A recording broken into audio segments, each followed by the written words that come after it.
There have been so many words and so many images today about our friend and colleague Tim. It's not been easy working our way through our grief and our loss. It was for us an emotional, slightly frenzied attempt to say, no, wait a minute, this cannot be true. This is Tim, the last man to go home on election night, the first man on the air the next morning, the big Irish cop on Sunday morning, tough, passionate, loving every minute of his family and his career. It is a death in the NBC News family, and for some of us, a death in our extended families. What is always reassuring, however, to those of us who labor beneath these bright lights and screens that reach into every corner of America, what is reassuring is that we're reminded that you share this family connection.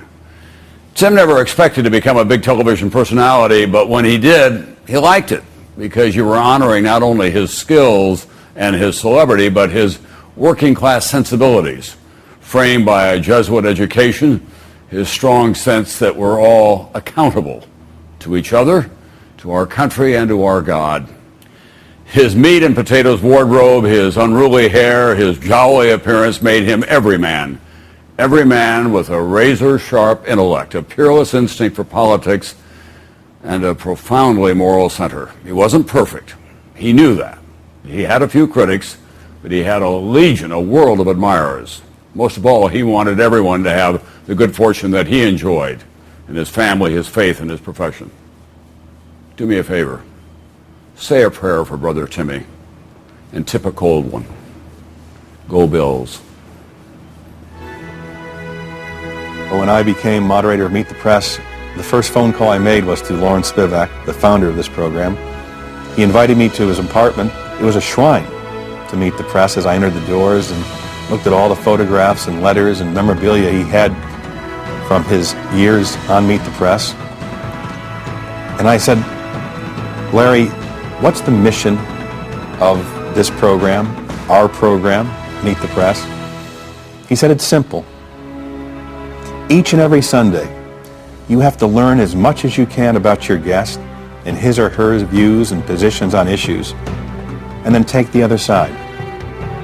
It is in many ways a town meeting for America, where people all across the country can make an appointment on Sunday morning and sit in their chair and have a cup of coffee and learn about their government, about education, about taxes, about war, about peace. I am blessed with the opportunity to spend an entire week reading and thinking and preparing for Meet the Press. And I take it seriously.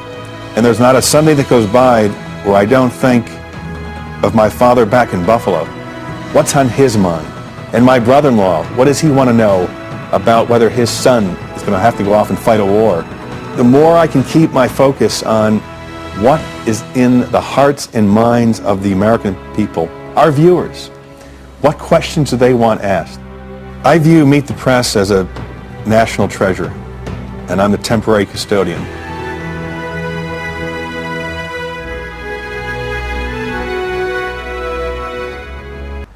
Good morning and welcome to Meet the Press. Today, a subject that concerns each and every one of us, the pocketbook. From NBC News, this is Meet the Press with Tim Russert. White House Chief of Staff John Sununu may be gone, and the President indeed has a new campaign team, but the economy remains sluggish. What can we do about it?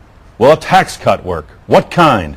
And most important, can Congress and the administration stop their bickering and agree on a meaningful plan of action? The tributes to Tim Russert have been coming in from around the world, as you might imagine. Friends, colleagues, competitors. This from President Bush in Europe today. Laura and I are deeply saddened by the sudden passing of Tim Russert. Those of us who knew and worked with Tim, his many friends, the millions of Americans who loyally followed his career on the air, will all miss him. As the longest-serving host of the longest-serving program in the history of television, he was an institution in both news and politics for more than than 2 decades. Tim was a tough and hard-working newsman. He was always well-informed and thorough in his interviews. He was as gregarious off the set as he was prepared on it. Most important, Tim was a proud son and father. Laura and I offer our deepest sympathies to his wife, Maureen, his son, Luke, the entire RUSSERT family. We will keep them in our prayers. Again, that statement from President Bush traveling in Europe tonight, and these statements came in today from the presumptive presidential nominees of both parties. Well, we're very saddened, as so many Americans are, and our thoughts and prayers go out to his family and his friends. Tim Russert was the top of his profession. He was always tough. He was always fair. He was the standard bearer for serious journalism, and he also happened to be a great guy who loved his family, who I think expressed the core values of this country as well as anybody has. The two presumptive nominees of their respective parties about Tim Russert tonight. As we've made clear, as everybody knows, Tim was above all a proud son of Buffalo, New York, where city flags have been ordered to fly at half-staff tonight in his memory. We'll take a short break. We will be right back.